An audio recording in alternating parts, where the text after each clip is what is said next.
kusonga mbele, wacha pia leo tujikumbushe mambo machache mazuri ambayo yanakupa msingi bora ili ya wewe kuwa mpigaji bora.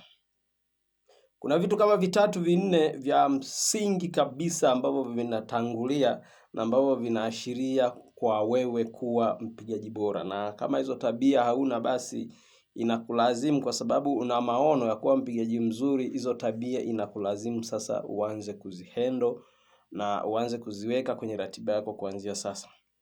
Cha kwanza kabisa, unapaswa kupenda mziki. Nikizungumzia unapaswa kupenda mziki, upende mziki, napenda kusikiliza sana.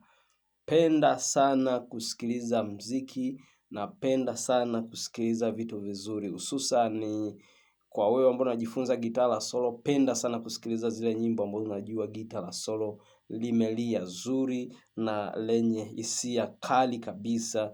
Kwa hiyo penda sana kusikiliza. Mara nyingi kuna watu wamekuwa hawaelewi sana watu ambao wanapenda mziki. Mara nyingi sana unaona watu wengi sana wanakuwa wanatembea, hata wanapokuwa makazini, popote pale anapokuwa anatembea, mara nyingi sana anakuwa na earphone.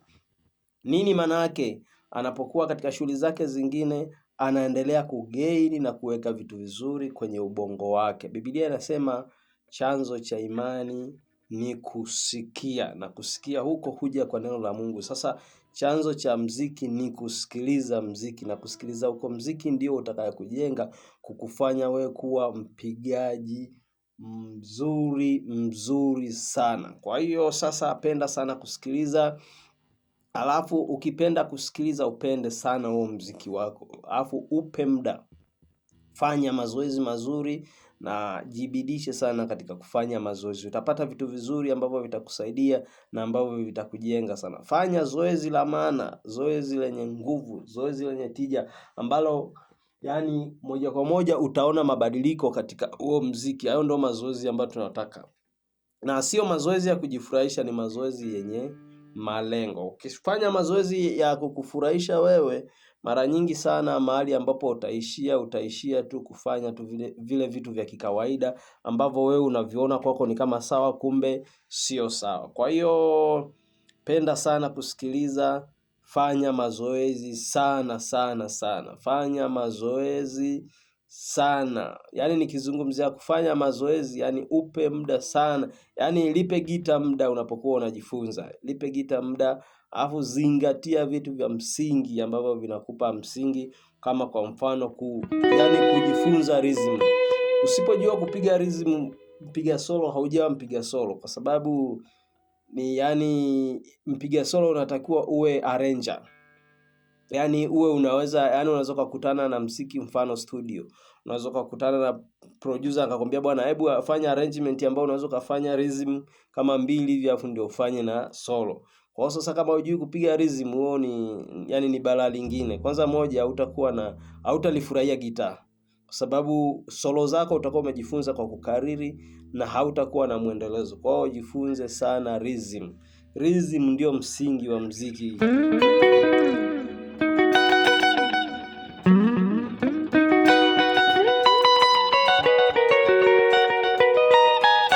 So tutajifunza solo ya kitu kidogo sana ambacho kimelia tu katika pande mbili tu ambazo mara nyingi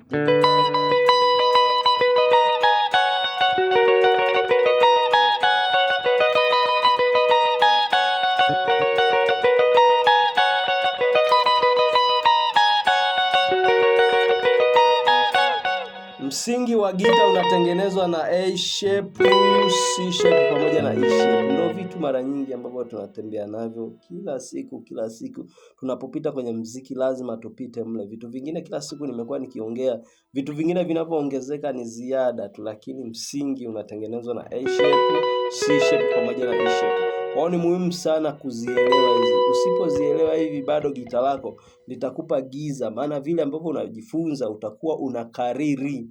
Sasa usikariri, hebu lielewe gitaa ili likupe mwongozo wa kufanya pia product za kwako. Yaani uanze kuzalisha na wewe vitu.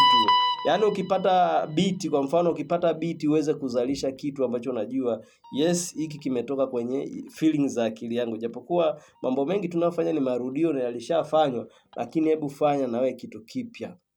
Fanya vitu ambavyo pia na wewe tutajifunza. Kama utazidi kupiga kopi tu, ina maana bado unazidi kuishi tu kwenye zile ndoto za ule mtu ambao ulikuwa unamkubali na unafanya kopi zake. Kwa hiyo jitahidi na wewe kuzalisha vitu vizuri, ili na sisi tuje tuanze kukopi hivyo vitu. Ndio fahari ya muziki. So tutajifunza hichi kitu.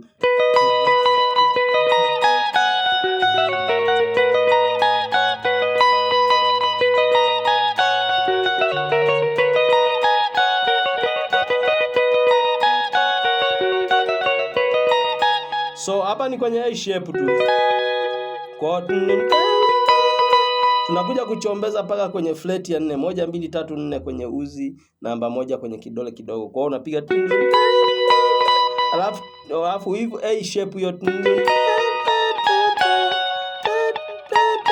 alafu unashika hapa E shape na A shape, unarudia tena. Kwa kila ukipiga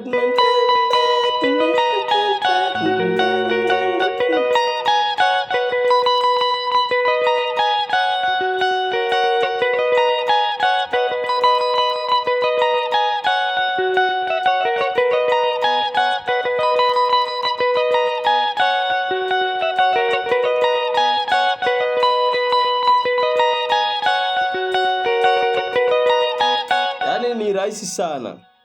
Ni rahisi sana. Yaani kitu ambacho kinatakiwaga kwenye gita, kuna vitu pia vitatu vya kuzingatia vya muhimu. Kuna tempo, kuna touching pamoja na matamshi yako. Hivi vitu vitatu ni vitu vya muhimu sana. Yaani unaweza piga kitu kidogo sana na kikaeleweka sana kuliko mtu aliyopiga kitu kikubwa alafu hakina touching wala hakina matamshi. Japokuwa tempo anao. Kuna wengine hata tempo inawashinda kufuata. Yaani anakuwa kuna namna anakuwa anapiga lakini hafuati ile tempo. Kwa hiyo bado inapoteza ladha. Kwa hiyo ni muhimu sana kuelewa kwamba kuna uwe na touching nzuri, uwe na matamshi mazuri pamoja na kufuata tempo. Ile metronome inapolia ile yaani hiyo ndo kitu, yaani hiyo ndo muziki. Ile ndo beat. Kwa hiyo yaani ni simple sana.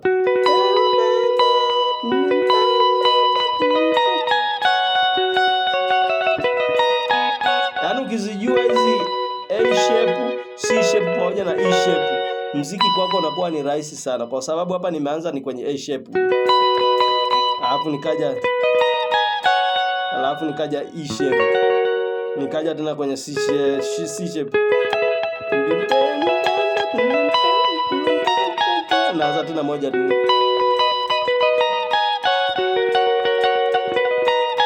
Yaani ni rahisi sana. Kwa hiyo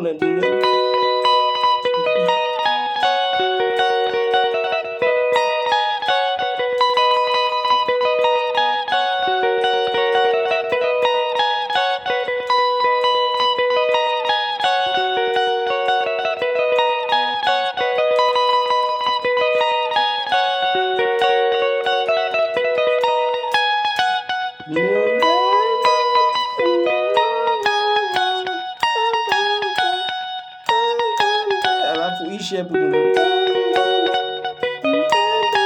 unaanza tena moja tu.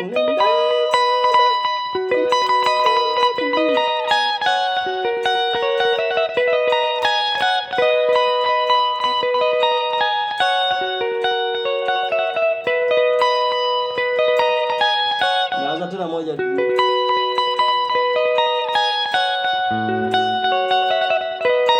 Unaanza tena moja. A shape. Alafu nakuja nani E shape. Unakuja tena C shape, unarudi tena E shape.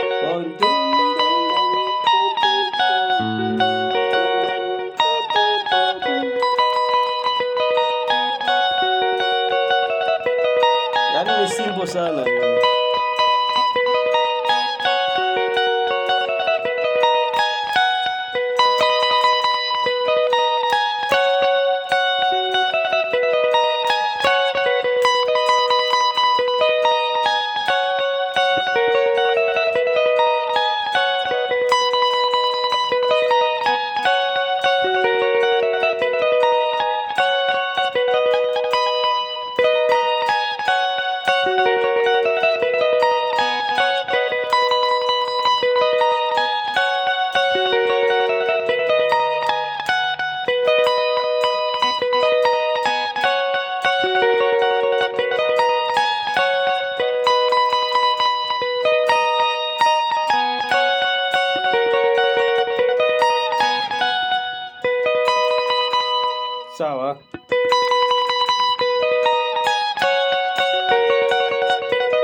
fanya mazoezi sana. Mazoezi ndio mziki, na mazoezi ndio yatakufanya wewe uwe mpigaji bora kesho. So pambana kiume, usikubali kukata tamaa.